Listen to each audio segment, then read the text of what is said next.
Hello student, welcome back to our YouTube channel edu and career. আজ আমি তোমাদের মাধ্যমিকের জীবন বিজ্ঞানের ফার্স্ট চ্যাপ্টার অর্থাৎ দেখো আমি বোর্ডেতে লিখেছি জীবজগতের নিয়ন্ত্রণ এবং সমন্বয়ের আমরা পার্ট 7 নিয়ে আলোচনা করব। এই চ্যাপ্টারের আন্ডারে অলরেডি 6টা ভিডিও আমরা আপলোড করা হয়ে গেছে। যারা এখনও পর্যন্ত আগের ভিডিওগুলো দেখোনি অর্থাৎ আগের 6টা পার্ট দেখোনি তারা অবশ্যই আগের পার্টটা দেখো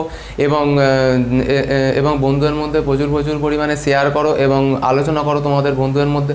এবং যারা আগের ভিডিও দেখোনি তারা অবশ্যই আগের পার্টটা দেখো এবং তারপর তোমরা আজকের ভিডিওটা দেখবে। তা আজকের ভিডিও শুরু করার আগে তোমাদের কাছে একটা রিকোয়েস্ট আছে, যারা আজকের ভিডিওয়ে নতুন আছো অর্থাৎ আমাদের চ্যানেলে নতুন আছো অবশ্যই আমাদের চ্যানেলটা সাবস্ক্রাইব করো এবং পাশে থাকা বেল আইকনটা প্রেস করো যাতে আমাদের এরকম আকর্ষণীয় ভিডিও আপলোড হওয়ার সঙ্গে সঙ্গে তোমরা নোটিফিকেশান পাও।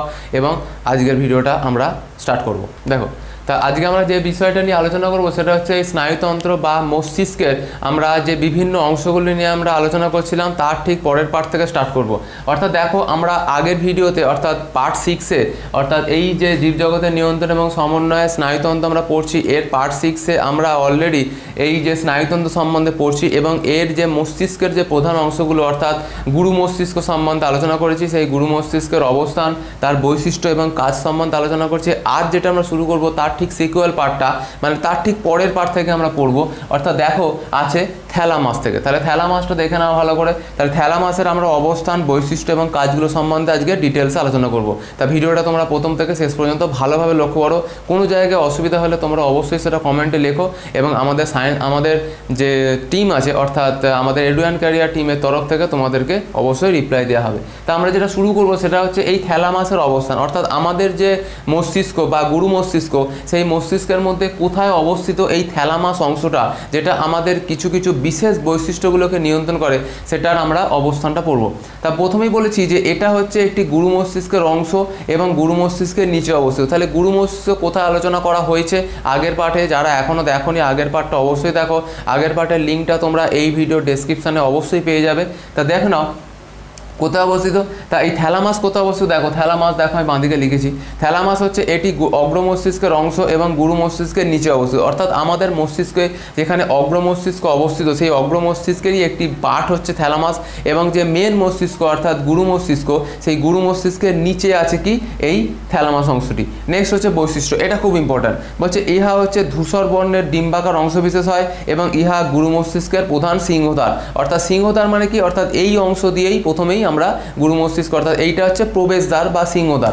অর্থাৎ ইহা হচ্ছে ধূসর বর্ণের হয়, মানে ধূসর বর্ণের হচ্ছে গ্রে কালারের একটি ডিম্বাকার অংশবিশেষ হয় ওভাল শেপ এবং ইহা হচ্ছে গুরু মস্তিষ্কের প্রধান সিংহদ্বার। নেক্সট হচ্ছে এই কাজটা খুব ইম্পর্ট্যান্ট। কাজটা বলেছে ইহা আবেগজনিত প্রতিক্রিয়াগুলি বা ক্রোধ পীড়ন ইত্যাদি নিয়ন্ত্রণ করে। অর্থাৎ আবেগজনিত প্রতিক্রিয়া যেটা তোমরা অলরেডি পড়েছো অর্থাৎ এই চ্যাপ্টারের প্রথম দিকে পড়েছো। আবেগজনিত প্রতিক্রিয়াগুলি আমাদের শরীরের মধ্যে যে নির্ভর করে সেটা হচ্ছে অ্যাড্রিনালিন হরমোনের ফলে, যেটা অ্যাড্রিনাল গ্রন্থি থেকে ক্ষরিত হয়। সেই অ্যাড্রিনালিন হরমোনের ক্ষরণজনিত যে আবেগজনিত প্রতিক্রিয়া, সেই প্রতিক্রিয়াগুলি অ্যাকচুয়ালি নিয়ন্ত্রণ করে আমাদের এই থ্যালামাস অংশটি অর্থাৎ মস্তিষ্কের থ্যালামাস। অর্থাৎ ইহা বলেছে দেখো আবেগজনিত প্রতিক্রিয়াগুলি অর্থাৎ ক্রোধ পীড়ন ইত্যাদিকে নিয়ন্ত্রণ করে। তাহলে আমরা থ্যালামাস অংশটা সম্বন্ধে ডিটেলসে আলোচনা করলাম।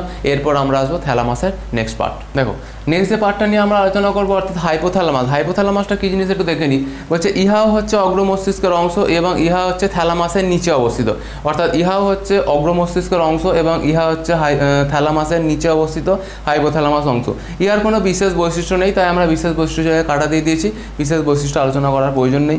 নেক্সট যেটা আলোচনা করবো খুব ইম্পর্ট্যান্ট, সেটা হচ্ছে কাজ। অর্থাৎ হাইপোথ্যালামাসের কাজটা কী, মানে হাইপোথ্যালামাস আমাদের শরীরে কি কি কাজ করে সেটা আমরা একটু দেখে নিই। বলছে ইহা ক্ষুধা, তৃষ্ণা, হাসি, কান্না, উত্তেজনা, উদ্বেগ প্রভৃতি মানসিক আবেগকে নিয়ন্ত্রণ করে। অর্থাৎ আমাদের যে শরীরে বিভিন্ন যে মানসিক আবেগগুলো আছে সেই মানসিক আবেগগুলো হচ্ছে ক্ষুধা, অর্থাৎ ক্ষুধা মানে খিদে পাওয়া আমরা জানি।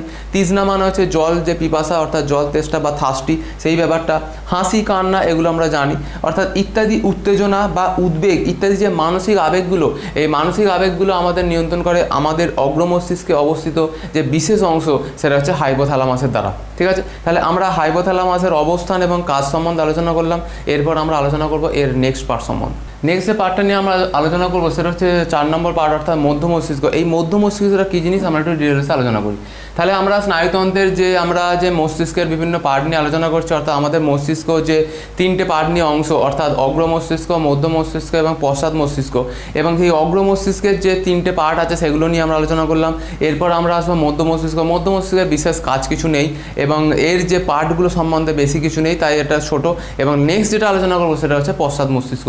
তা এখানে যেটা পড়ছি সেটা হচ্ছে মধ্য মস্তিষ্কের অবস্থান। দেখো বলছে এইটা হচ্ছে আমাদের শরীরের মধ্যে বা আমাদের মস্তিষ্কের মধ্যে বলছে অগ্র ও পশ্চাৎ মস্তিষ্কের মাঝে, অর্থাৎ অগ্র মস্তিষ্ক সামনে, পশ্চাৎ মস্তিষ্ক পিছনে, ঠিক অ্যাট দ্য মিডল, মানে অগ্র এবং পশ্চাৎ মস্তিষ্কের মিডলে আছে এই মধ্য মস্তিষ্ক। এ আর বিশেষ কিছু বৈশিষ্ট্য নেই, তাই কাটা লেখা আছে। কাজটা ইম্পর্টেন্ট। কাজটা কি দেখো বলছে আমাদের শরীরে যে দর্শন, শ্রবণ ইত্যাদি নিয়ন্ত্রণ করে, অর্থাৎ দর্শন মানে হচ্ছে অপটিক নার্ভগুলো এখানে অবস্থিত এবং শ্রবণ মানে হচ্ছে যে অডিটরি নার্ভগুলো এখানে অবস্থিত। অর্থাৎ কোনো বস্তুকে দেখার ক্ষেত্রে যে বিশেষ অনুভূতি সৃষ্টি হয় সেটা হয় তৈরি হচ্ছে মধ্য মস্তিষ্কে। এবং শ্রবণ মানে আমরা কোনো জিনিস যে কানে শুনছি এবং শোনার ফলে সেটাকে বুঝতে পারছি সেটা কিসের আওয়াজ, সেই যে বিশেষ যে অনুভূতিটা সেটা নির্ভর করে এই মধ্য মস্তিষ্কে। তাহলে মধ্য মস্তিষ্ক আমাদের দর্শন এবং শ্রবণকে নিয়ন্ত্রণ করে। এবং নেক্সট পার্ট হচ্ছে অক্ষিগোলকের বিচলন। অক্ষিগোলক মানে আমাদের চোখের মধ্যে যে গোলক আছে, অর্থাৎ অক্ষিগোলক, সেই অক্ষিগোলকের বিচলনকে নিয়ন্ত্রণ করে এবং আলোর যে প্রতিবর্তকে নিয়ন্ত্রণ করে। অর্থাৎ আলোর প্রতিবর্তটা আমরা আলোচনা করব। আলোর প্রতিবর্তটা হচ্ছে এরকম যে মনে করো অন্ধকার ঘরের মধ্যে আমরা বসে আছি এবং সেখানে অন্ধকার ঘরের মধ্যে হঠাৎ কেউ যদি আমাদের চোখে আলো ফেলে, সঙ্গে সঙ্গে আমাদের চোখটা কী হয়ে যায়, বন্ধ হয়ে যায়। ঠিক আছে, এই যে ব্যাপারগুলো অর্থাৎ আলোর প্রতিবর্ত ক্রিয়াকে নিয়ন্ত্রণ করছে এই মধ্য মস্তিষ্ক। তাহলে মধ্য মস্তিষ্কের কিছু বিশেষ কাজ হচ্ছে ইহা আমাদের শরীরের দর্শন এবং শ্রবণকে নিয়ন্ত্রণ করে এবং অক্ষিগোলকের বিচলন এবং আলোর যে প্রতিবর্ত ক্রিয়া বা আলোর যে প্রতিবর্ত সেটাকে নিয়ন্ত্রণ করে। এরপর আমরা আসবো এর নেক্সট পার্ট সম্বন্ধে। নেক্সট যে পার্টটা নিয়ে আমরা আলোচনা করবো অর্থাৎ স্নায়ুতন্ত্রের যে পঞ্চম পার্টটা অর্থাৎ মস্তিষ্কের যে নেক্সট পার্টটা সেটা হচ্ছে পন্স। পন্সটা কি দেখে নিই আমরা। পন্সটা অবস্থান কোথায়, বৈশিষ্ট্য আর কাজ। তাহলে এর যে বিশেষ পার্টগুলো পড়বে সেটা হচ্ছে এর অবস্থান, বৈশিষ্ট্য, কাজগুলো খুব ইম্পর্ট্যান্ট। তা দেখে নাও এর অবস্থানটা হচ্ছে ইহা হচ্ছে মধ্য মস্তিষ্কের নিচে এবং সুষুম্না শীর্ষকের উপরে অবস্থিত। অর্থাৎ ইহা কোথায় অবস্থিত, ইহা হচ্ছে মধ্য মস্তিষ্কের নিচে এবং সুষুম্না শীর্ষকের উপরে অবস্থিত। নেক্সট হচ্ছে বৈশিষ্ট্য কি, বৈশিষ্ট্য হচ্ছে ইহা মধ্য মস্তিষ্কের সঙ্গে লঘু মস্তিষ্কের সংযোগ স্থাপন করে। অর্থাৎ আমাদের যে মাথায় অবস্থিত যে মধ্য মস্তিষ্ক, সেই মধ্য মস্তিষ্কের সঙ্গে লঘু মস্তিষ্কের সংযোগ স্থাপন করছে এই পন্স অংশটি। নেক্সট হচ্ছে কাজটা কি বলছে ইহা শ্বাসক্রিয়ার হারকে নিয়ন্ত্রণ করে। অর্থাৎ আমাদের যে ফুসফুসে অবস্থিত যে শ্বাসক্রিয়া আছে, অর্থাৎ আমরা কত স্পিডে শ্বাসক্রিয়া করছি বা আস্তে বা কম, সেইটাকে নিয়ন্ত্রণ করছে এই পন্স অংশটি। অর্থাৎ ইহা আমাদের মস্তিষ্কে অবস্থিত শ্বাসক্রিয়ার হারকে নিয়ন্ত্রণ করছে এবং মূত্রত্যাগে সহায়তা করছে। ঠিক আছে, তাহলে আমাদের যে শরীরের যে দুটো প্রধান অংশ, সেই দুটো প্রধান অংশের কাজকে নিয়ন্ত্রণ করছে সেটা হচ্ছে শ্বাসক্রিয়ার হারকে নিয়ন্ত্রণ করছে এবং মূত্রত্যাগে সহায়তা করছে এই পন্স অংশ। দেখো নেক্সট যে পার্টটা নিয়ে আমরা আলোচনা করবো সেটা হচ্ছে লঘু মস্তিষ্ক। তাহলে লঘু মস্তিষ্কটা কী জিনিস একটু দেখে নিই। লঘু মস্তিষ্ক হচ্ছে আমাদের করটির পশ্চাৎ ভাগে অবস্থিত। অর্থাৎ আমাদের যে মেন যে করটি, অর্থাৎ মাথার করটি অংশ, এই করটির ঠিক পিছন দিকটা, তাহলে পিছন দিকটা অবস্থিত এই আমাদের লঘু মস্তিষ্ক অংশটি। তাহলে ইহার বৈশিষ্ট্যটাও একটাই, বলছে ইহা পশ্চাৎ মস্তিষ্কের অংশ। অর্থাৎ আমাদের যে পিছনের দিকে আছে যে মস্তিষ্ক, সেই মস্তিষ্কের পশ্চাৎ মস্তিষ্কের অংশটারই নাম হচ্ছে লঘু মস্তিষ্ক। ইহার কাজটা কি, কাজটা খুব ইম্পর্ট্যান্ট। কাজটা হচ্ছে ইহা আমাদের শরীরের ভারসাম্যকে নিয়ন্ত্রণ করে। তাহলে আমরা যে ব্যালেন্সড হিসাবে যে হাঁটাচলা করছি বা বসে আছি বা শুয়ে যে ঘুমোচ্ছি, তাহলে ইত্যাদিগুলোকে যে ব্যালেন্সড হচ্ছে, সেই আমাদের শরীরের ব্যালেন্সগুলোকে নিয়ন্ত্রণ করতে অর্থাৎ আমাদের শরীরের ভারসাম্যকে নিয়ন্ত্রণ করছে এই লঘু মস্তিষ্ক, যেটা পশ্চাৎ মস্তিষ্কের বিশেষ অংশ।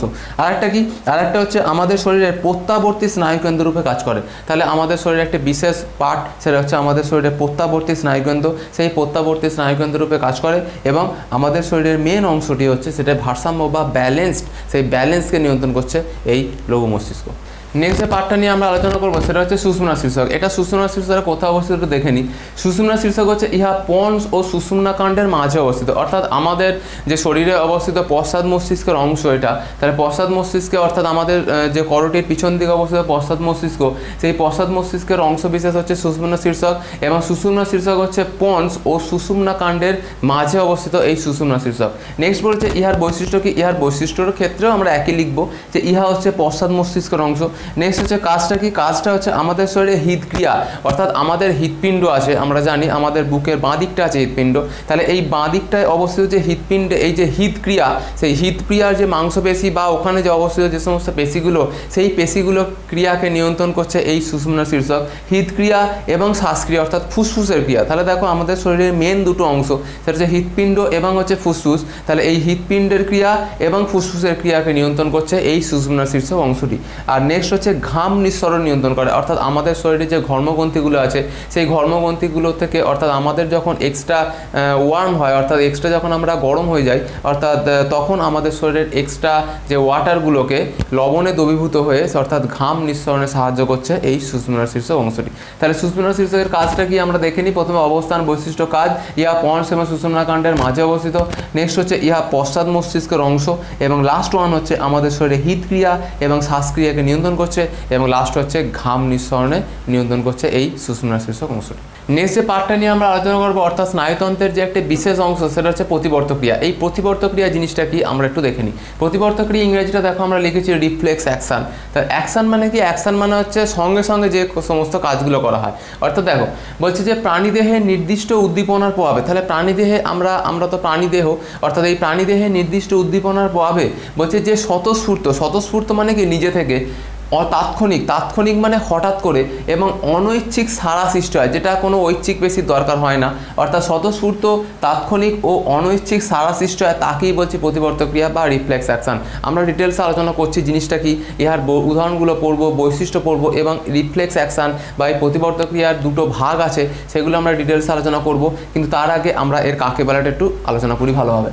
বলছে আমাদের প্রাণীদেহে নির্দিষ্ট উদ্দীপনার প্রভাবে, অর্থাৎ প্রতিবর্ত ক্রিয়া ঘটার জন্য অবশ্যই আমাদের একটি নির্দিষ্ট উদ্দীপনার দরকার, অর্থাৎ সেই নির্দিষ্ট উদ্দীপনার প্রভাবে বলছে যে স্বতঃস্ফূর্ত মানে কি, স্বতঃস্ফূর্ত মানে হচ্ছে নিজে থেকে সৃষ্টি হচ্ছে, যে স্বতঃস্ফূর্ত তাৎক্ষণিক মানে হঠাৎ করে, এবং যে অনৈচ্ছিক সাড়া সৃষ্টি হয় তাকে আমরা বলছি প্রতিবর্ত ক্রিয়া।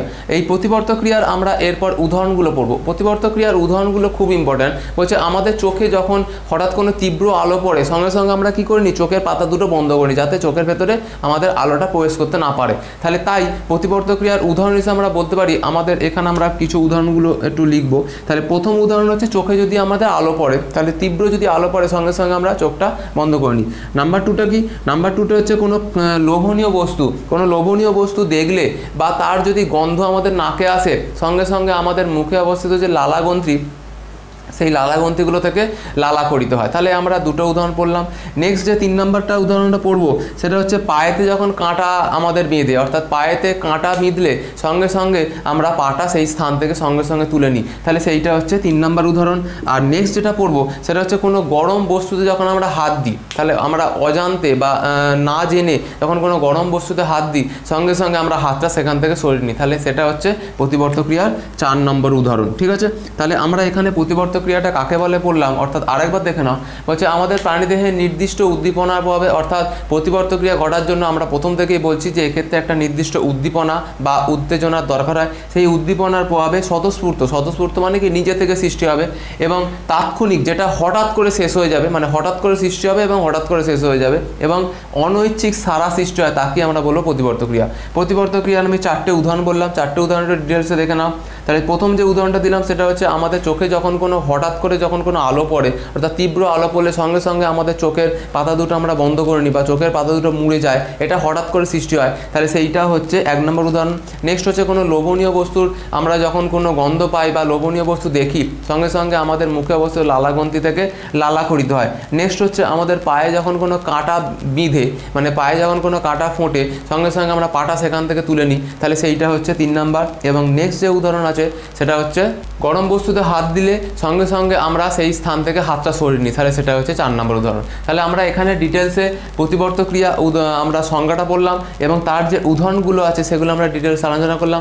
এরপর আমরা আলোচনা করব এই প্রতিবর্ত ক্রিয়ার কিছু বিশেষ বৈশিষ্ট্য আছে, সেগুলো সম্বন্ধে ডিটেলসে আলোচনা করব। নেক্সট যেটা আমরা আলোচনা করব সেটা হচ্ছে এই প্রতিবর্ত ক্রিয়ার কিছু বিশেষ বৈশিষ্ট্য বা ক্যারেক্টারিস্টিক সম্বন্ধে আমরা আলোচনা করব। বিশেষ বৈশিষ্ট্য।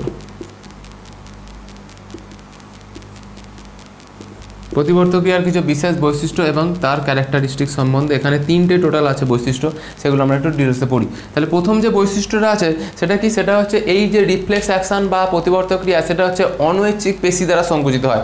অর্থাৎ আমাদের শরীরে যে অনৈচ্ছিক পেশিগুলো আছে, অর্থাৎ এই যে প্রতিবর্ত ক্রিয়া হচ্ছে অ্যাকচুয়ালি অনৈচ্ছিক সারা, অর্থাৎ ঐচ্ছিক পেশির প্রয়োজন হয় না, অনৈচ্ছিক পেশি দ্বারা অনৈচ্ছিক পেশি দ্বারা নিয়ন্ত্রিত হচ্ছে আমাদের এই প্রতিবর্ত ক্রিয়া। তাহলে এটা কি, এটা হচ্ছে একটা অনৈচ্ছিক।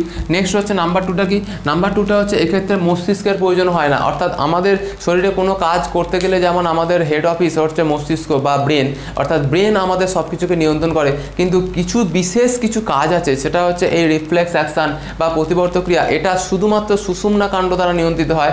এক্ষেত্রে কোনো রকম মস্তিষ্কের প্রয়োজন হয় না, অর্থাৎ মস্তিষ্ক থেকে অর্ডার নিয়ে আসার আগেই সেখানে সুষুম্না কাণ্ড কাজটা করে দিচ্ছে, অর্থাৎ সেক্ষেত্রে মস্তিষ্কের প্রয়োজন হয় না এবং বেশিরভাগ প্রতিবর্ত ক্রিয়া সুষুম্না কাণ্ড দ্বারা নিয়ন্ত্রিত হয় বা স্পাইনাল কর্ড দ্বারা নিয়ন্ত্রিত হয়। তাহলে এখানে তিনটে যে বৈশিষ্ট্য বললাম, 3টে বৈশিষ্ট্য একটু ভালো করে দেখে নাও। প্রথম বৈশিষ্ট্যটা হচ্ছে এই রিফ্লেক্স অ্যাকশন বা প্রতিবর্ত ক্রিয়া হচ্ছে অনৈচ্ছিক। নেক্সট হচ্ছে প্রতিবর্ত ক্রিয়া নিয়ন্ত্রণ করার জন্য আমাদের শরীরে ব্রেন বা মস্তিষ্কের প্রয়োজন হয় না।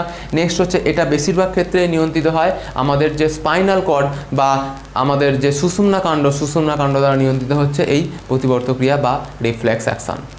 নেক্সট যেটা আমরা আলোচনা করবো সেটা হচ্ছে আমাদের প্রতিবর্ত ক্রিয়া বা রিফ্লেক্স অ্যাকশনের কিছু প্রকারভেদ বা বিভিন্ন যে টাইপসের আমাদের প্রকার আছে এই প্রতিবর্ত ক্রিয়া। সেই প্রতিবর্ত ক্রিয়া 2টো টাইপস আছে, একটা হচ্ছে জন্মগত প্রতিবর্ত ক্রিয়া আর একটা হচ্ছে অর্জিত প্রতিবর্ত ক্রিয়া। তাহলে জন্মগত প্রতিবর্ত ক্রিয়াটা কি একটু দেখে নিই। তাহলে জন্মগত প্রতিবর্ত ক্রিয়া হচ্ছে যেসব প্রতিবর্ত ক্রিয়া হচ্ছে পূর্বপুরুষ থেকে প্রাপ্ত এবং কোনো শর্তের অধীন নয়, অর্থাৎ বারবার অনুশীলন বা ওসব কিছুর প্রয়োজন হয় না। অর্থাৎ যেসব প্রতিবর্ত ক্রিয়া বলছে পূর্বপুরুষ থেকে প্রাপ্ত, অর্থাৎ আমরা আগের জন্ম থেকে শিখে এসেছি এবং কোনো শর্তের অধীন নয়, মানে কোনো এটা শর্তের অধীন নয়, মানে কোনো কন্ডিশনের মধ্যে এটা পড়ছে না, অর্থাৎ তাদের আমরা বলছি জন্মগত প্রতিবর্ত ক্রিয়া। জন্মগত প্রতিবর্ত ক্রিয়া একদম সিম্পল, এর উদাহরণগুলো আরও সিম্পল। তাহলে আমরা একটু দেখে নিই। বলছে যেসব প্রতিবর্ত ক্রিয়া পূর্বপুরুষ থেকে প্রাপ্ত, অর্থাৎ আমরা আগের জন্ম থেকে অলরেডি শিখে এসেছি এবং কোনো শর্তের অধীন নয়, অর্থাৎ এটা কোনো কন্ডিশনের উপর নির্ভর করছে না, তাদের আমরা বলবো জন্মগত প্রতিবর্ত ক্রিয়া। এই জন্মগত প্রতিবর্ত ক্রিয়ার উদাহরণ হিসেবে আমরা বলতে পারি যে কোনো আমরা অন্ধকার ঘরেতে যখন আমরা প্রবেশ করি, হঠাৎ করে যখন অন্ধকারের মধ্যে যখন হঠাৎ করে আমাদের চোখে কেউ আলো দেয়, তখন আমরা সঙ্গে সঙ্গে আমাদের চোখটা বন্ধ করে নিই, তাহলে সেটা হচ্ছে এই জন্মগত প্রতিবর্ত ক্রিয়ার হচ্ছে বেস্ট উদাহরণ। এবং নাম্বার 2 উদাহরণটা আরও ইম্পর্ট্যান্ট। নাম্বার 2 উদাহরণটা হচ্ছে শিশু স্তনপানের ইচ্ছা। অর্থাৎ কোনো বাচ্চা যখন জন্মাচ্ছে, অর্থাৎ মায়ের গর্ভ থেকে যখন সে ভূমিষ্ঠ হচ্ছে, মানে বাচ্চা যখন জন্মাচ্ছে, জন্মানোর সঙ্গে সঙ্গে তাকে কিন্তু কেউ শিখিয়ে দেয়নি যে তার স্তনপানের ইচ্ছাটা তার শরীরের মধ্যে অটোমেটিক্যালি চলে আসে। তাহলে সেই সিস্টেমটাই হচ্ছে তার অর্থাৎ বাচ্চার বা শিশুর স্তনপানের ইচ্ছা, সেটাই হচ্ছে তার জন্মগত প্রতিবর্ত ক্রিয়ার উদাহরণ, বেস্ট উদাহরণ। তাহলে আমরা এক্ষেত্রে 2টো উদাহরণ আমরা পড়লাম। তাহলে দেখে নিই। তার বলছে যেসব প্রতিবর্ত ক্রিয়া পূর্বপুরুষ থেকে প্রাপ্ত, অর্থাৎ আমরা আগের জন্ম থেকে শিখে আসি এবং কোনো শর্তের অধীন নয়, কোনো কন্ডিশনের উপর এটা নির্ভর করছে না, তাকে আমরা বলছি জন্মগত প্রতিবর্ত ক্রিয়া। উদাহরণ হিসেবে আমরা প্রথম উদাহরণ আমরা কী দিলাম? প্রথম উদাহরণ হচ্ছে অন্ধকারের মধ্যে কেউ যদি আমাদের চোখে হঠাৎ করে আলো ফেলে দেয়, সঙ্গে সঙ্গে আমরা চোখটা বন্ধ করে নিই, তাহলে সেটা হচ্ছে জন্মগত প্রতিবর্ত ক্রিয়ার ফার্স্ট উদাহরণ। এবং সেকেন্ড উদাহরণটা কি? সেকেন্ড উদাহরণটা হচ্ছে শিশুর স্তনপানের ইচ্ছা, তাহলে সেটা হচ্ছে এর লাস্ট উদাহরণ। অর্থাৎ এখানে 2টো উদাহরণ খুব ইম্পর্ট্যান্ট জন্মগত প্রতিবর্ত ক্রিয়া। এরপর আমরা আসবো এর অর্জিত প্রতিবর্ত ক্রিয়াটা কী জিনিস দেখি। আমরা নেক্সট যেটা আলোচনা করবো সেটা হচ্ছে আমরা জন্মগত প্রতিবর্ত ক্রিয়া পড়লাম এবং লাস্ট নেক্সট আছে অর্জিত প্রতিবর্ত ক্রিয়া। অর্জিত প্রতিবর্ত ক্রিয়াটা কি একটু দেখে নিই। বলছে যেসব প্রতিবর্ত ক্রিয়া জন্মগত নয়, অর্থাৎ আমরা ইনবর্ন শিখে আসি না, সেটা কি? সেটা হচ্ছে ইনবর্ন শিখে আসি না, আমাদের পৃথিবীতে এসে শিখতে হয়। অর্থাৎ যেসব প্রতিবর্ত ক্রিয়া বলছে জন্মগত নয়, বলছে বারবার অনুশীলনের মাধ্যমে অর্জিত করতে হয়, অর্থাৎ আমরা বারবার practice, more and more practice, সেই প্র্যাকটিসের মাধ্যমে আমাদের অর্জিত করতে হয় এবং শর্তের অধীন, অর্থাৎ একটা নির্দিষ্ট শর্তের অধীন হয়, তাদের আমরা বলছি অর্জিত প্রতিবর্ত ক্রিয়া। তাহলে ডিটেলসে ভালো করে দেখে নিই। বলছে যেসব প্রতিবর্ত ক্রিয়া জন্মগত নয়, অর্থাৎ আমরা ইনবর্ন বা আমরা আগে থেকে শিখে আসি না, পূর্বপুরুষ থেকে শিখে আসি না, এবং বলছে বারবার অনুশীলনের মাধ্যমে অর্জিত, অর্থাৎ আমরা বারবার প্র্যাকটিস করতে হবে, তবে আমরা বুঝতে পারবো বা তবে আমরা অনুশীলন করতে পারবো।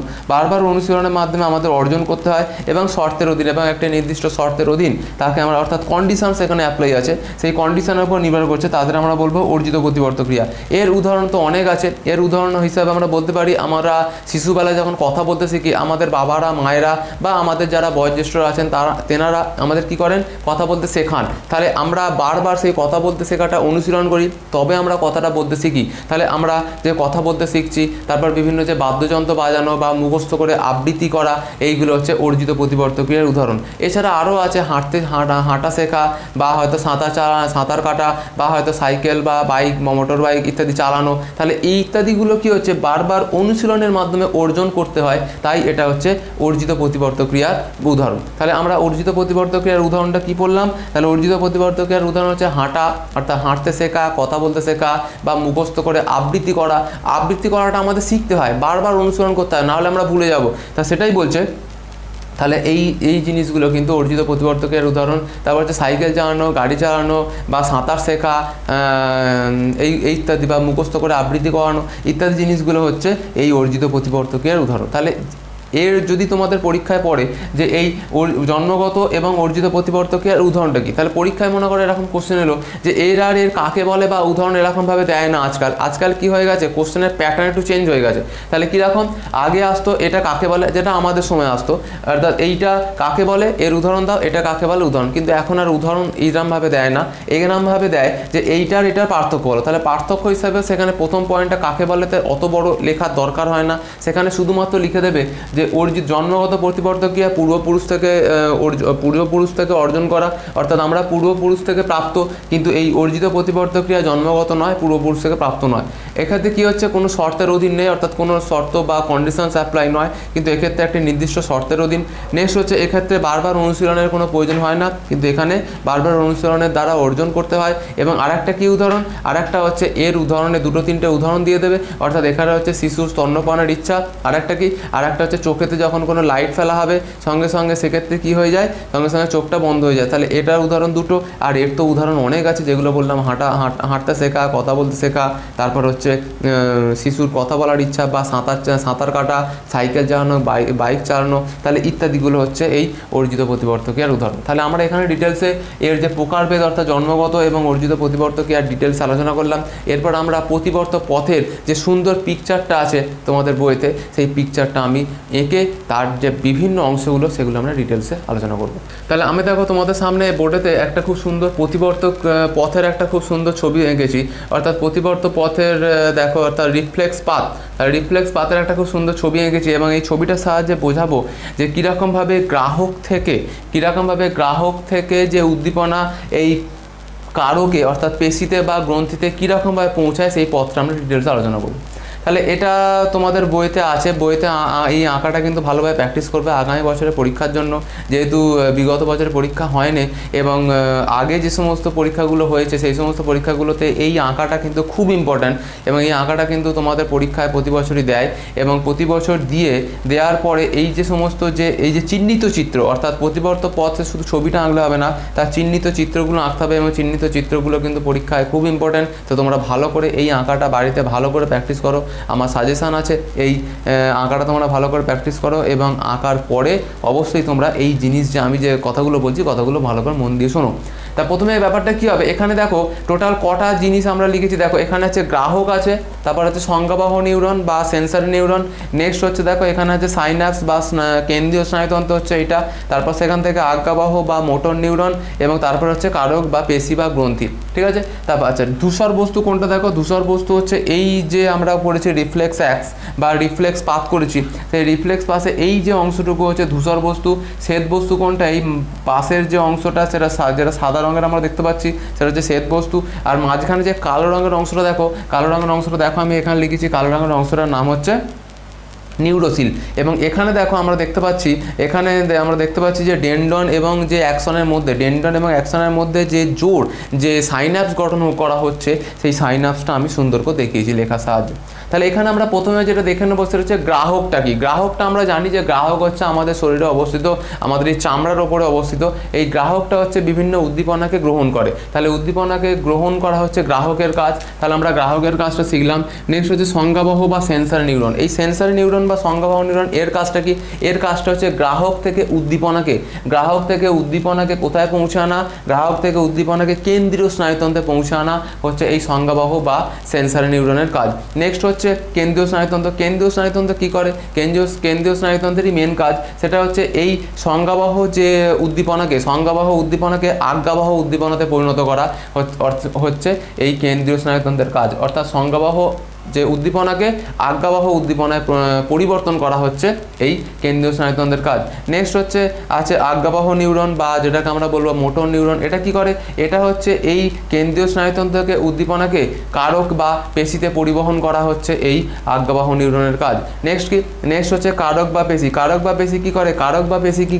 কারক বা পেশির কাজ হচ্ছে এই সংজ্ঞাবহ নিউরনের ফলে এই কারক বা পেশি উদ্দীপিত হওয়া এবং সে গ্রন্থি হলে সেখান থেকে বিভিন্ন হরমোন বা বিভিন্ন যদি বহিঃক্ষরা গ্রন্থি হয় তাহলে সেখান থেকে উৎসেচক ক্ষরণ করা, সেগুলো হচ্ছে এই গ্রন্থির কাজ। এবং পেশিটা কি? পেশির কাজ হচ্ছে সেখানে উদ্দীপনাতে উদ্দীপিত হওয়া হচ্ছে এই পেশির কাজ। তাহলে আমরা ডিটেলসে আলোচনা করলাম, আর একবার ভালো করে দেখে নাও। তাহলে এই আমরা এখানে পড়েছি প্রতিবর্ত পথ। প্রতিবর্ত পথের যে বিভিন্ন অংশগুলো সম্বন্ধে আমরা জানলাম। প্রথমে আমরা শিখব কারকের কাজ। গ্রাহকের কাজটা কি? গ্রাহক বা রিসেপ্টার, এটার কাজটা কি? রিসেপ্টারের কাজটা হচ্ছে যে বাইরে থেকে পরিবেশ থেকে উদ্দীপনাকে গ্রহণ করা হচ্ছে গ্রাহকের কাজ। নেক্সট হচ্ছে সংজ্ঞাবহ নিউরন বা সেন্সর নিউরন। এটা হচ্ছে গ্রাহক থেকে উদ্দীপনাকে কোথায় পরিবহন করা? কেন্দ্রীয় স্নায়ুতন্ত্রে পরিবহন করা হচ্ছে সংজ্ঞাবহ নিউরনের কাজ। নেক্সট হচ্ছে এটা কি? এখানে আছে সাইন্যাপস, এই অর্থাৎ কেন্দ্রীয় স্নায়ুতন্ত্র। এটা কি করে? এটা হচ্ছে উদ্দীপনাকে সংজ্ঞাবহ থেকে আজ্ঞাবহতে পরিবর্তন করা হচ্ছে এই সাইন্যাপসের কাজ বা আমরা বলতে পারি কেন্দ্রীয় স্নায়ুতন্ত্রের কাজ। নেক্সট হচ্ছে আজ্ঞাবহ নিউরন বা মোটর নিউরন। এর কাজটা কি? আজ্ঞাবহ নিউরন বা মোটর নিউরনের কাজটা হচ্ছে এই যে কেন্দ্রীয় স্নায়ুতন্ত্র থেকে উদ্দীপনাকে কারকে পরিবহন করা হচ্ছে এই আজ্ঞাবহ নিউরনের কাজ। নেক্সট হচ্ছে পেশি বা গ্রন্থি। এটা কি? এটা হচ্ছে উদ্দীপনায় উদ্দীপিত হওয়া এবং কোনো যদি গ্রন্থি হয় তাহলে গ্রন্থি হলে তা সেখান থেকে গ্রন্থি থেকে বিভিন্ন উৎসেচক বা হরমোন ইত্যাদি ক্ষরণ করা হচ্ছে ওই কারকের কাজ। তাহলে তোমাদের পরীক্ষার ক্ষেত্রে আমরা তো পিকচারটা তো আমরা এর আগে দেখালাম, এরপর আমরা দেখব এই প্রতিবর্ত পথটাকে রেখাচিত্রের সাহায্যে আমরা কীরকমভাবে দেখাবো একটু দেখবো। তাহলে এটাকে এখানে তোমরা হেডিং দাও রেখাচিত্র, ঠিক আছে? তাহলে এই রেখাচিত্রের সাহায্যে পুরো প্রতিবর্ত পথটা কীরকমভাবে দেখবো আমরা দেখি। অর্থাৎ যে পথে গ্রাহক থেকে কারকে স্নায়ু স্পন্দনটা পরিবাহিত হচ্ছে সেটা আমরা একটু দেখি। তাহলে প্রথমে কি ফেজটা থাকছে? প্রথম পর্যায়টা থাকছে গ্রাহক। তাহলে গ্রাহক থেকে তীর চিহ্ন দেবে, অর্থাৎ গ্রাহকের পরে রেখাচিত্র। গ্রাহক থেকে সেটাকে কে নিয়ে যাচ্ছে? গ্রাহক থেকে উদ্দীপনাটাকে নিয়ে যাচ্ছে সংজ্ঞাবহ নিউরন। গ্রাহক থেকে উদ্দীপনাটাকে নিয়ে যাচ্ছে সংজ্ঞাবহ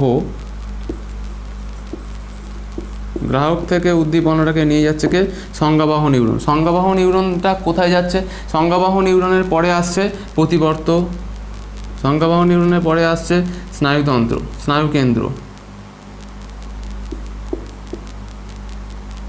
স্নায়ুকেন্দ্র এবং মেনলি এখানে হচ্ছে সুষুম্না কাণ্ড, ঠিক আছে? তাহলে স্নায়ুকেন্দ্র বা সুষুম্না কাণ্ড। তারপরে কোথায় যাচ্ছে? তারপরে আসছে আজ্ঞাবহ নিউরন।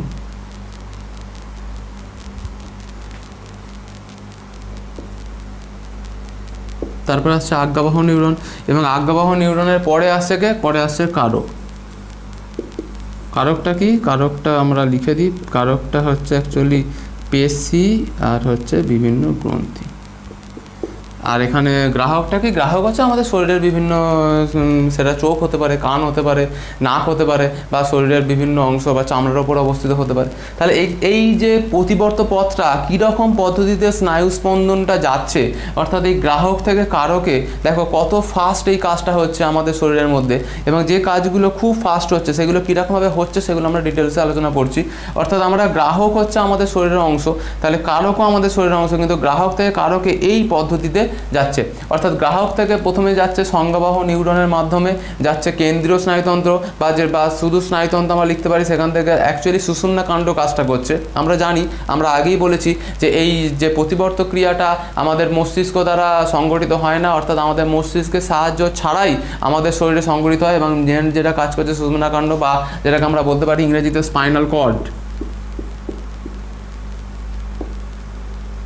ঠিক আছে, আমাদের শরীরে যেটা হচ্ছে স্পাইনাল কর্ড সেটাই মেনলি কাজ করছে, সুষুম্নাকাণ্ড কাজ করছে এবং সুষুম্নাকাণ্ড থেকে যাচ্ছে আজ্ঞাবাহতে, আজ্ঞাবাহ নিউরন কাজটা করছে এবং আজ্ঞাবাহ নিউরন চলে আসছে কারক যেটাকে আমরা বলছি পেশি বা গ্রন্থিতে। তাহলে এখানে আমরা রেখাচিত্রের সাহায্যে এই প্রতিবর্ত পথটা অর্থাৎ কী পদ্ধতিতে স্নায়ু স্পন্দন পরিবাহিত হয় সেটা আমরা ডিটেলসে আলোচনা করলাম। দেখো নেক্সট আমরা পড়বো এই যে প্রতিবর্ত পথ বা প্রতিবর্ত ক্রিয়ার কিছু প্রাত্যহিক জীবনে গুরুত্ব আছে, অর্থাৎ আমাদের ডেলি লাইফে এই প্রতিবর্ত ক্রিয়ার কিন্তু একটি বিশেষ গুরুত্ব আছে, সেটা আমরা সম্বন্ধে আলোচনা করি যাতে তোমাদের এই প্রতিবর্ত ক্রিয়া জিনিসটা বুঝতে খুব সুবিধা হয়। তা প্রথম যেটা আমরা আলোচনা করব সেটা হচ্ছে খাদ্য গলাধঃকরণ, অর্থাৎ মুখের মধ্যে দেখো কীরকমভাবে প্রতিবর্ত ক্রিয়াটা আমাদের অ্যাপ্লিকেশান হচ্ছে সেটা একটু দেখি। তাহলে প্রতিবর্ত ক্রিয়াটা কীরকমভাবে মুখে, চোখে এবং নাকে কীরকমভাবে এই প্রতিবর্ত ক্রিয়াটা অ্যাপ্লিকেশান হচ্ছে সেটা আমরা ডিটেলসে আলোচনা করছি। তা প্রথমত যে খাদ্য গলাধঃকরণের সময় ওই খাদ্যবস্তু যখন আমাদের শ্বাসনালীতে প্রবেশ করে, অর্থাৎ আমাদের এই মুখের ভেতরে এই অংশটায় গলার অংশটায় আমাদের দুটো পথ আছে, দুটো নালী আছে, একটা হচ্ছে শ্বাসনালী যেটা ঢুকে যাচ্ছে দুটো ফুসফুসের মধ্যে এন্ট্রি নিচ্ছে এবং আরেকটা আছে খাদ্যনালী যেটা চলে যাচ্ছে সরাসরি পাকস্থলীতে। তাহলে এই যে দুটো পথ আছে, তাহলে এই খাদ্য গলাধঃকরণের সময় যখন এই যদি খাদ্যবস্তু আমাদের শ্বাসনালীতে প্রবেশ করে সঙ্গে সঙ্গে আমাদের কাশি হয় এবং কাশি হওয়ার মাধ্যমে ওই শ্বাসনালী থেকে যে অংশটা খাদ্যবস্তুটা সঙ্গে সঙ্গে বাইরে বেরিয়ে আসে। তাহলে এটা দেখো প্রতিবর্ত ক্রিয়ার একটা বেস্ট উদাহরণ। তাহলে যেটা সবচেয়ে ভালোভাবে বোঝা যাবে বাচ্চাদের যখন শুইয়ে দুধ খাওয়ানো হয়, অর্থাৎ বাচ্চাদের দুধ খাওয়ানোর সময় তখন কি হচ্ছে, বাচ্চারা তাদের শরীরের মধ্যে যখন ওই দুধের অংশটা যখন তাদের শ্বাসনালীতে প্রবেশ করছে সঙ্গে সঙ্গে তাদের শরীরে কাশি সৃষ্টি হবে, অর্থাৎ কাশি হওয়ার মাধ্যমে তারা কি করছে ওই শ্বাসনালী থেকে দুধের যে অংশটা শরীরের বাইরে বেরিয়ে যায়। ঠিক আছে, তাহলে এইটা হচ্ছে একটি, অর্থাৎ খাদ্য গলাধঃকরণের সময় খাদ্যবস্তু যদি শ্বাসনালীতে প্রবেশ করে সঙ্গে সঙ্গে আমাদের কাশি হয় এবং কাশি হওয়ার মাধ্যমে শরীরের বাইরে বেরিয়ে যায়। নাম্বার 2টা হচ্ছে যে আমাদের চোখে যখন কোনো ধুলোবালি পড়ার উপক্রম হয় সঙ্গে সঙ্গে আমাদের চোখের পাতাটা সঙ্গে সঙ্গে বন্ধ হয়ে যায়। তাহলে এটা হচ্ছে নেক্সট উদাহরণ, অর্থাৎ চোখে যখন আমাদের ধুলো বা বালি ইত্যাদি যখন আমরা প্রবেশ করে সঙ্গে সঙ্গে আমাদের চোখ বন্ধ হয়ে যায় এবং ধুলো বালি প্রবেশ করতে যাতে না পারে। নেক্সট যেটা 3 নম্বর উদাহরণ হচ্ছে নাকে যখন কোনো বিজাতীয় বস্তু প্রবেশ করে, অর্থাৎ নাকেতেও যখন ধুলোবালি পড়ার উপক্রম হয় বা নাকেতে যখন কোনো ধুলোবালি প্রবেশ করে তখন সঙ্গে সঙ্গে আমাদের হাঁচি হয় এবং হাঁচির মাধ্যমে ওই নাকের ভেতরে যে অংশটুকু প্রবেশ করেছিল যেটা আমাদের শরীরের পক্ষে খারাপ সেই অংশটুকু শরীরের বাইরে বেরিয়ে আসে। তাহলে এই রকমভাবে আমাদের ডেলি লাইফে এই যে 3টে যে উদাহরণ দিলাম, একটা খাদ্য গলাধঃকরণ দিলাম, একটা হচ্ছে চোখেতে যখন কোনো ধুলোবালি পড়ার উপক্রম হয় চোখ সঙ্গে সঙ্গে বন্ধ হয়ে যায়, আর একটা হচ্ছে নাকেতে যখন কোনো বিজাতীয় বস্তু প্রবেশ করে সেই বিজাতীয় বস্তুগুলো অর্থাৎ খারাপ অংশ যেগুলো, সেই খারাপ যে জিনিসগুলো যখন আমাদের নাকের ভেতরে প্রবেশ করে সঙ্গে সঙ্গে আমাদের হাঁচি হয় এবং হাঁচির মাধ্যমে শরীরের বাইরে ওই যে খারাপ অংশগুলো শরীরের বাইরে বেরিয়ে যায়। তাহলে এই রকমভাবে আমরা যে ডেলি লাইফে অর্থাৎ আমাদের ডেলি লাইফে এই প্রাত্যহিক জীবনে এই যে আমরা পড়ছি প্রতিবর্ত ক্রিয়া বা রিফ্লেক্স অ্যাকশানের যে বিশেষ কিছু গুরুত্ব আছে সেগুলো আমরা ডিটেলসে আলোচনা করলাম। প্রিয় ছাত্রছাত্রীরা, আজকের ভিডিও এতটুকুই। ভিডিওটি কেমন লাগলো তোমরা অবশ্যই সেটা কমেন্টে লিখবে। আশা করছি ভালো লেগে থাকলে অবশ্যই আমাদের ভিডিওটি একটি লাইক দেবে এবং তোমরা যদি কেউ নতুন থাকো আজকের চ্যানেলে অর্থাৎ এডু অ্যান্ড ক্যারিয়ার চ্যানেলে কেউ নতুন থাকলে অবশ্যই আমাদের চ্যানেলটি সাবস্ক্রাইব করবে এবং পাশে থাকা বেল আইকনটা প্রেস করবে এবং বন্ধুদের মধ্যে প্রচুর পরিমাণে শেয়ার করো আজকের ভিডিওটাতে যাতে তোমাদের সঙ্গে তোমাদের বন্ধুরা উপকৃত হয়। তা আজকে যেটা আমরা আলোচনা করলাম সেটা হচ্ছে জীবজগতের নিয়ন্ত্রণ এবং সমন্বয়ের স্নায়ুতন্ত্রের যে পার্ট 7টা অর্থাৎ 7 নম্বর পার্টটা আমরা আলোচনা করলাম।